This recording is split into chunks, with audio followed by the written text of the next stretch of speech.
కారుణ్య మరణానికి అనుమతి ఇవ్వాలంటూ మానవ హక్కుల సంఘానికి వినతి పత్రం అందించారు గ్రూప్ 2 అభ్యర్థులు. గ్రూప్ 2 నియామకంలో ఆలస్యం వల్ల తాము మానసికంగా బాధను అనుభవిస్తున్నామంటూ అభ్యర్థులు ఆవేదన వ్యక్తం చేశారు. ఇప్పటికే 4 సార్లు ధర్నా నిర్వహించామని చెప్పారు. గవర్నర్ను కలిసి వినతి పత్రం అందించామన్నారు. హైకోర్టు ప్రధాన న్యాయమూర్తికి లేఖ రాసినప్పటికీ సమస్య పరిష్కారం కాలేదని చెప్పారు. పెట్టారు. ఈ గ్రూప్ 2 మీద కేసులు ఇంతవరకు అసలు ఎంత తీవ్రమైన మానసిక వేదన అనుభవిస్తున్నామంటే మేము మనుషులం ఏమన్నా ప్రాణం ఉంది సార్, లోపల మా ఆత్మాభిమానం చచ్చిపోయింది సార్. మేము ఆల్రెడీ చచ్చిపోయిన మనుషులం.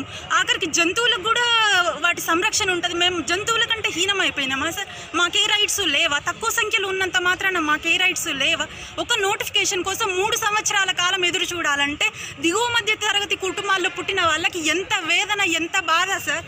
కనీసం ఎవరు అర్థం చేసుకోవట్లేరు. మేము ఎన్నోసార్లు ప్రభుత్వానికి, టీఎస్పీఎస్సీకి వినతులు ఇచ్చాము, ఎమ్మెల్యేలకి అందరి దగ్గరికి వెళ్ళి వినతి పత్రాలు ఇచ్చాము. మా బాధ ఎవ్వరు పట్టించుకోవట్లేరు సార్. దయచేసి అసలు మా బాధ సీఎం గారి దగ్గరికి వెళ్తుందా లేదా అనేది కూడా మాకు తెలియట్లేదు సార్.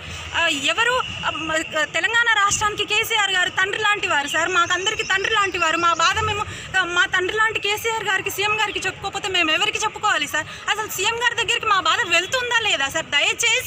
దయచేసి మేమందరము మిమ్మల్ని చేతులు జోడించి వేడుకుంటున్నాము. మా బాధ సీఎం కేసీఆర్ గారి దగ్గరికి వెళ్ళేలా చూడండి. లేని పక్షంలో కనీసం మాకు కారుణ్య మరణాన్ని ప్రసాదించండి సార్. సమాజంలో అడుగడుగున అవహేళనలు, బాధలు పడుతూ ఇట్లా ఆత్మాభిమానం చంపుకొని బ్రతికే బదులు, నిరుద్యోగిగా బ్రతికే బదులు మాకు కనీసం కారుణ్య మరణాన్ని ప్రసాదించండి సార్. అనేక పరిణామాల తర్వాత అంటే కోర్టు తీర్పులు ఇవన్నీ అయిపోయి ఇప్పటికీ పెండింగ్లో ఉండి మేము ఈ నియామకానికి నోచుకోలేదు. మా ఈ 3 ఏళ్ళు 4 ఏళ్ల వేదక్షోభను భరించలేక మేము ఈరోజు హ్యూమన్ రైట్స్ కమిషన్ ఆశ్రయించడం జరిగింది. మేము సెలెక్టెడ్ అయిన అభ్యర్థుల అందరి తరఫున మేము హ్యూమన్ రైట్స్ కమిషన్లో ఒక మెమో కారుణ్య మరణాలను మేమందరం కారుణ్య మరణాలను చేసుకుంటామని చెప్పేసి అని మా ద్వారా హ్యూమన్ రైట్స్ కమిషన్కి వెళ్ళినాము. మరి ఇందులో కూడా చైర్మన్ గారు లేని అందువలన తర్వాత డిసిషన్ తీసుకుంటామన్నారు.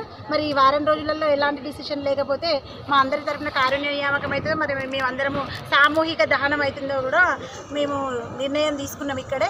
ఇప్పటికైనా ప్రభుత్వం స్పందించి మా ఈ సమస్యకు పరిష్కారం చూపించగలరని మేము తెలియజేస్తున్నాం.